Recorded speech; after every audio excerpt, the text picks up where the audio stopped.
What makes a cert petition really stand out?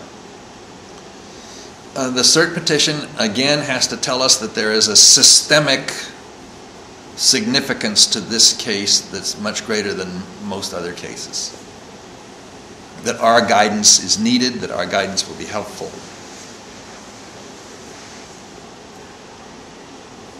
Linda Greenhouse and some other commentators who read a lot of the cert petitions have suggested to me that it's actually fairly easy to look at one and tell whether it has much of a chance, pretty readily. Is that so? It is so in part for this reason. We've read a lot of other cert petitions and we know about this issue. And we're walking through familiar terrain. And if there isn't something urgent about the case that is expressed to us at the outset, we know that we're not going to do it. The discipline with a brief, the discipline with a cert petition, the discipline with a blue book, and I've read thousands of blue books, is to continue reading it when you know from the first page what you're going to do. But incidentally, we tell the lawyers that we have read their briefs, and we are honest about that. We have read the briefs. Just like with a blue book, I will read the blue book from beginning to end, painful though it may be. Although I might say some blue books are fascinating, because the student, if it's a very good student, is going to get to the issue you want, and you see him getting there, or her, and then when they do, it's a triumph. How could judicial opinions be improved?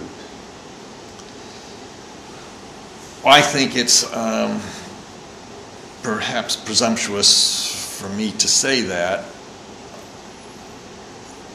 I suppose by giving the judges more time. When I write an opinion, it's difficult for me to go back and read it before about a year or two. And when I do, I say, oh, if I only had inverted that paragraph, why did I use this phrase at the beginning instead of the end? I'm very hard on myself. And in part that's because I go through many drafts before I submit something to my colleagues. And I wished I had more time. How many drafts do you go through? Well, it's a little hard because I do it in snippets. I'll do right when I hear the opinions assigned, I'll write out what I think should be the key portions. But then I obviously have to discuss the cases and so forth. I tell my clerk what I want written, but I can't read what the clerk writes until I've read my own. Because the clerk spends a long time on it and basically will be at, if you're on a scale of 1 to 10, he'll be at level 8. And if I haven't written anything, I'm still at level 1. And I won't know the false starts that the clerk made, or the blind alley, whatever the metaphor is, until I've gone down the false alley, or the blind alley, or made the false start myself. There are certain things that you think immediately will be the way to decide the case, but that doesn't work. But you have to almost try them yourself before you understand that. So it's very hard to read someone else's writing unless you've written something on it before. Then you know why this suggestion is being made. You have some pet peeves as a writer, among which you don't like adverbs, do you? I do not like adverbs. In part, it's because it's a rule that I want to have for myself. A lot of my writing rules are just discipline for myself. I noticed once that Hemingway had no adverbs, or very few. And I think adverbs are a cop-out. They're a way for you to qualify. And if you don't use them, it forces you to think through the conclusion of your sentence.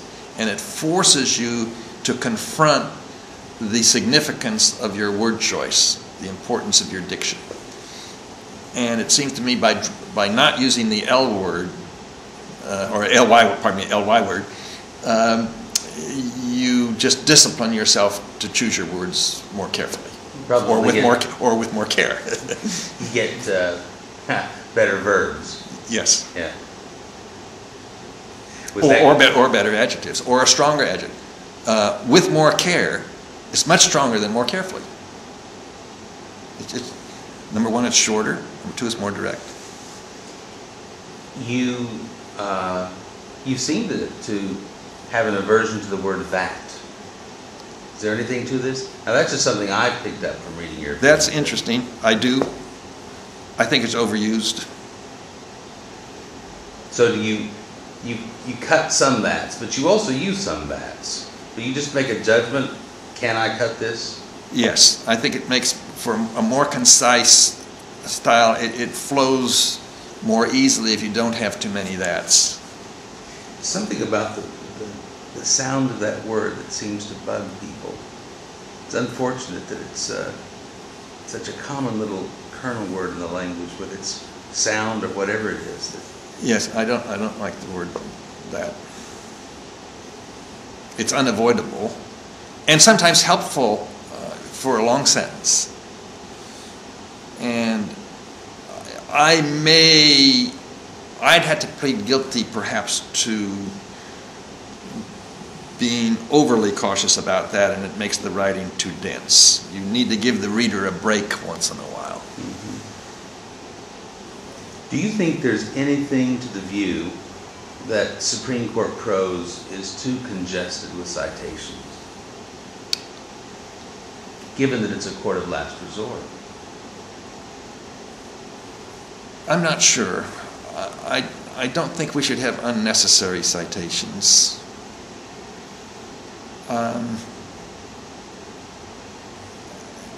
And maybe it's like word choice. If you're really sure of a proposition, you have a case, cite it.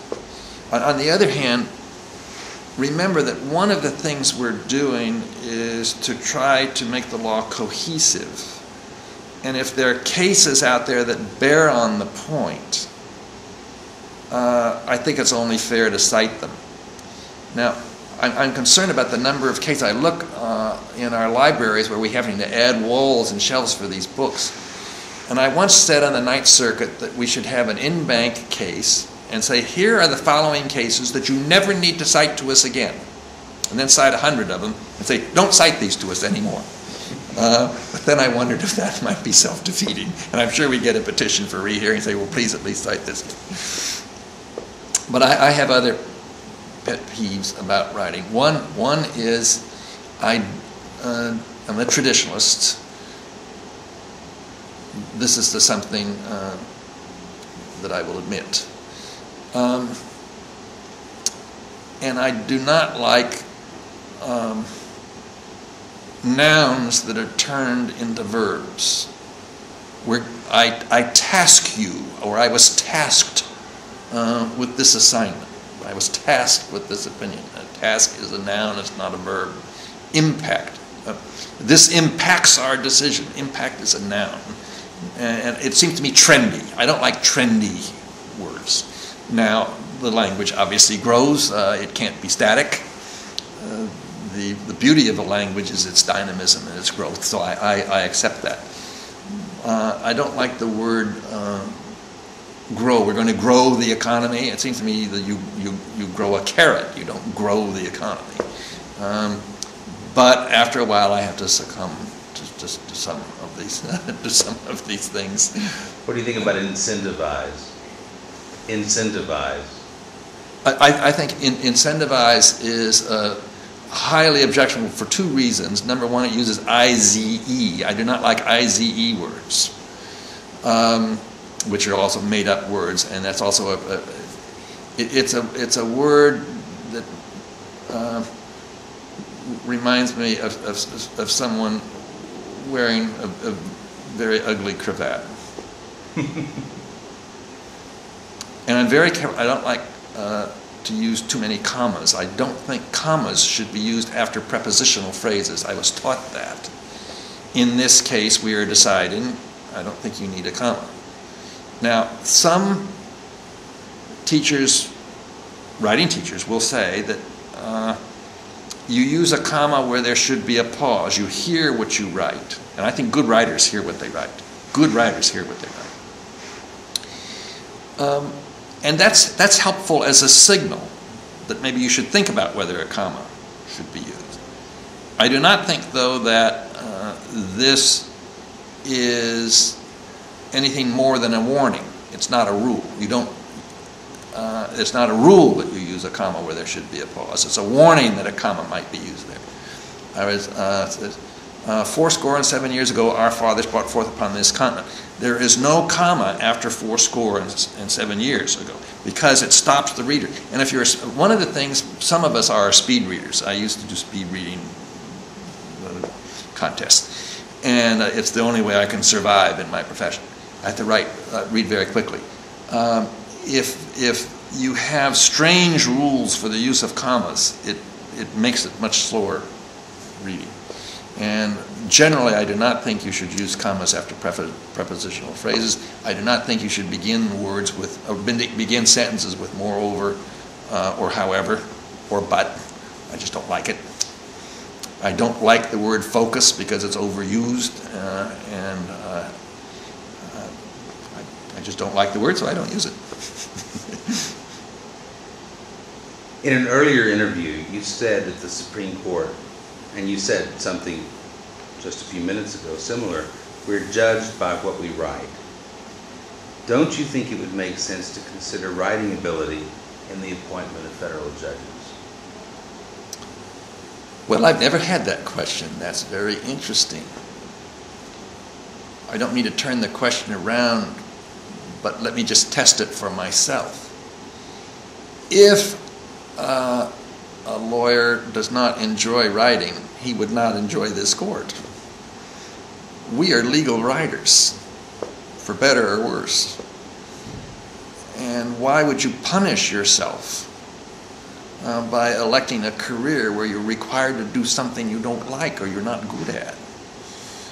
So my guess is, I've never thought about the question, my guess is that when the Justice Department are looking at candidates for the appellate bench, that they ask and that they inquire about the candidate's writing style, or the prospective nominee's writing style.